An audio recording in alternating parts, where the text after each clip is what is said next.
Magandang araw po, welcome po sa aking channel, Love9 TV. Patalasasan po, meron po ba kayong mga properties na napapabayaan or non-performing assets? Plan nyo ibenta, pero wala kayong oras sa pagbenta nito. Kung ito'y pagkakatiwala nyo po sa amin, tawag lang po kayo sa aking numero, usap po tayo, gawin ko po ng video for free. Yes, libre po, wala po kayong babayaran. Tutulungan pa namin kayong mabenta ang inyong property.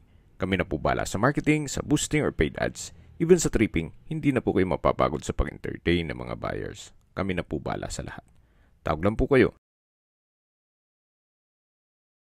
Nandito po tayo ngayon sa isang exclusive subdivision dito sa Tagaytay, kung saan kompleto po ang amenities, gaya ng clubhouse, park and playground, basketball court, multipurpose hall, swimming pool, at meron pong 24 hours security. Napakatahimik po ng lugar, sariwang hangin, at malamig po ang klima. Kaya napaganda po itong gawin ninyong bahay bakasyunan. Ito pong bagong video presentation natin ay isang residential property na 2-story house. May lot area po ito na 200 square meters at corner lot. Ito pong bahay ay may floor area na 160 square meters, may 4 bedrooms, 3 bathrooms, 2 car garage, at meron pong garden. Nakabakod na rin po buong property. Naka-landscape. Ito po ay well-maintained, kaya ready for occupancy. At hindi lang po doon, fully furnished po ito. Ang kagandahan pa po dito, lahat ng kagamitan ay imported galing Europe. Pero may ilang mga personal stuff si owner na hindi kasama. Tungkol naman po sa dokumento nito, ito po'y titulado, buhay po ang may-ari, kaya wala po kayong maging problema sa documentation o sa transfer ng title. Ito po'y nasa mataas na lugar, ang estimated elevation above sea level ay 2,000 feet, kaya flood-free area. Yan po, tunghayan nyo po itong napagandang property kung saan binebenta po ito sa murang halaga. Mamaya po sa dulong parte ng video, pag-usapan natin ang presyo nito, pati distance, location, at travel time. Ito pong garahe ay kakasya po ang 2 sasakyan, pero sa ngayon meron pong mga ornamental plants si madam, mga rare na halaman. At sa dulo po meron pong solid wood na sofa set na may center table. Sinubukan ko ang buhatin pero talagang mabigat po siya. Naka-tile flooring na rin po itong garahe. Dito po sa may main door ay meron pong natural stone design. Then dito naman po yung garden na punong-puno rin po ng ornamental plants. At nasa ayos naman po. Kaya magandang tignan. Then meron pong grotto dito sa corner side ng property.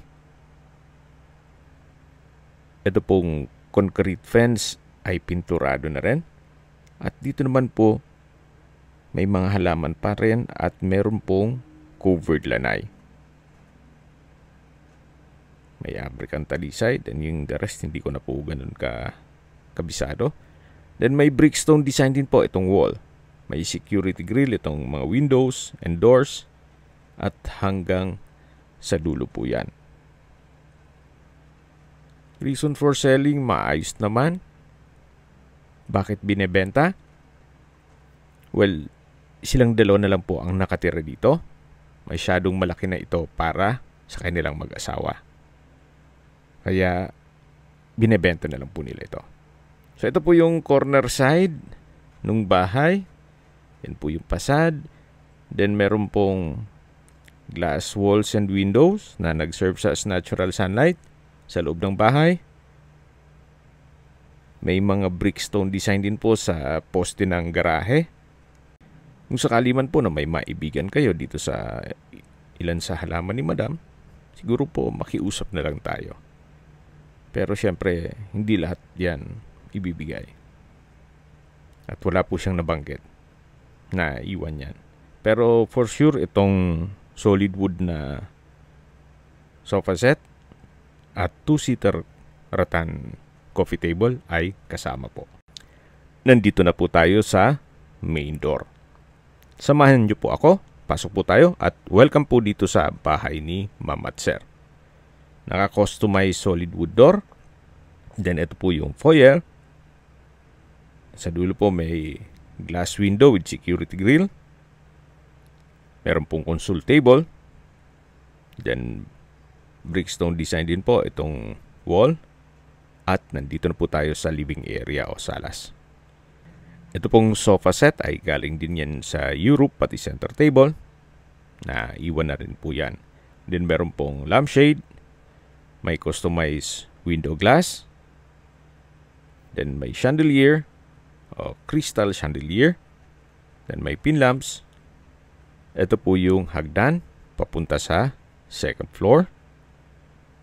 Then sa dulo naman po ay merong dining set. Then may chandelier din po. At meron din pong console, table, and cabinet. Meron pong display rack dito sa dulo. At ito pong nakikita nyo na display cabinet ay imported din po yan. Pero yung laman po o collection ni owner ay hindi po kasama. Then ito naman po yung access door papunta sa formal kitchen. May kitchen countertop, stainless sink with faucet, gas range, range hood, kitchen drawers and cabinets. May refrigerator, then meron pong glass block sa dulo. May breakfast table. Then dito po naman yung dirty kitchen o service area. Na naka polycarbonate roofing. Then meron pong sliding window glass with security grill. Naka tile flooring na rin po ito. So na-maximize po nila yung space dito sa kabilang side. Pero maayos po ang pagkagawa kaya hindi magulo o masikip. Balik po ulit tayo dito sa may dining area. Yan po yung dining set. 4-seater po yan. Then may chandelier. At dito naman po sa side na to, dito naman po yung entertainment area. Silang dalawa lang naman pong mag-asawa ang nakatira dito. Kaya syempre meron pong 2-seater na entertainment area. Medyo cute po siya. Then mula po dito, meron pong isang kwarto na kung saan pwede po itong gawing maid's room. Pasok po tayo, check natin. Hindi naman siya kalakihan pero maaliwalas din. Naka brickstone design yung wall. Then meron pong sliding window glass with security grill. May cabinet, bed frame and mattress. So kompleto na rin po. Ito po yung tinutukoy ko na wall mounted wooden rack. Then meron pong bookshelves. At sa dulo naman yung formal kitchen. Ito yung entertainment area. Ito pong poste ay naka-natural stone design. Napakalinis po, napakaliwalas itong bahay. At higit sa lahat, kompleto na po ang kagamitan. Na imported pa from Europe. Then meron pong vanity mirror. Yan po ulit yung living area. Ito yung hagdan. Then check po muna natin itong common toilet and bath na naka-solid wood door. Then kompleto din po ang bathroom fixtures. May vanity mirror, water closet with bidet, hand wash basin, overhead shower. Ito po yung naka-tile bathroom wall at meron pong bathroom window at shower enclosure. So yan po yung overhead shower. High ceiling din po ito. So dito pa lang po ay napakalinis na. Wala po kayong may pipintas. At wala kayong ipapagawa. So dito naman po ay meron pong isang kwarto. Pero bago yan, check po natin itong understair storage kung saan meron pong shoe rack. Organized po lahat. Napaganda po. So dito naman po yung another room na kung saan pwede po itong gawing family area or gawin yung office. At kung sakali po na meron po kayong senior citizen or PWD sa inyong pamilya, malamang ito na ang kanilang magiging kwarto. Malaki naman po ang spasyo nito. At malapit pa po dito sa common toilet and bath. Ilang steps lang naman tong hagdan dito. Then, paglabas po nila ay dito na yung living area, yung dining area, hanggang dun sa kusina. So, napakaganda po ng disenyo. So, dito naman po yung main door. At yan po yung foyer. Ito pong hagdan ay naka-solid wood staircase at handrail. Then, naka-metal railing. At meron pong staircase window na nag-serve as natural sunlight. Meron din pong chandelier. Samahan niyo po ako. Akyat po tayo. At nandito na po tayo sa second floor. Kung saan dito po yung tatlong kwarto. Ito po yung first bedroom. Napakaganda po. Napakaliwalas. Meron pong wardrobe na from floor to ceiling. May bedside table with lampshade. May bed frame and mattress. May chandelier. Mapapa-wow po kayo. Masalo sa personal yung ma-check tong property. Napakalinis po.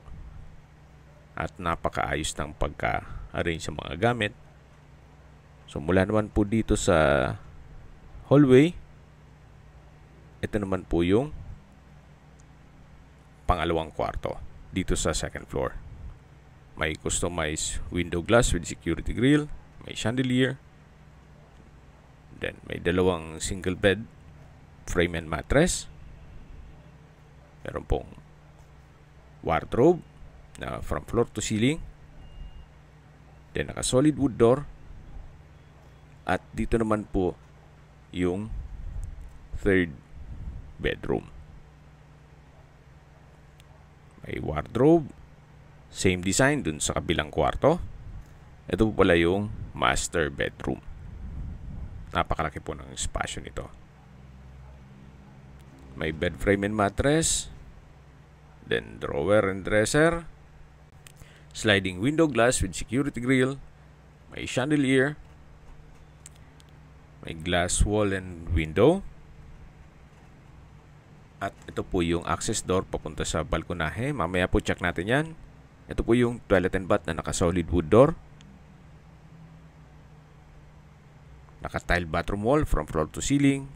May bathroom countertop, hand wash basin, vanity mirror, wall-mounted towel rack, tissue holder, water closet with bidet. Napakalinis po. At meron din pong shower enclosure with overhead shower. Meron din pong bathroom window with security grill. So, iyan po yung toilet and bath dito sa master bedroom. Check po natin yung balkonahe. Ito po yung access door na naka-aluminum screen door. Malaki naman po ang espasyo nito. May ilang mga halaman si madam dito. Then, tile flooring.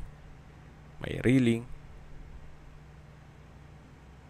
May overhead shower in case ng water shortage. Pero okay naman ang water system dito. At mula po dito, yan po ang inyong mga magiging kapitbahay. Napakaaliwalas po. Yan po yung glass wall sa master bedroom. Hanggang dun na yan sa may foyer. Napakalaki pa po ng espasyo dito sa balkonahe. Ito pong rain gutters ay maayos na maayos pa. Then babalik na po tayo dito sa loob para check natin yung ibang parte nitong bahay. So, ito po yung master bedroom. At labas po tayo. Yan po yung dalawang kwarto. At dito naman po yung common toilet and bath na naka-solid wood door. May hand wash basin, vanity mirror, stainless faucet, water closet with bidet, tile bathroom wall, may hot shower set,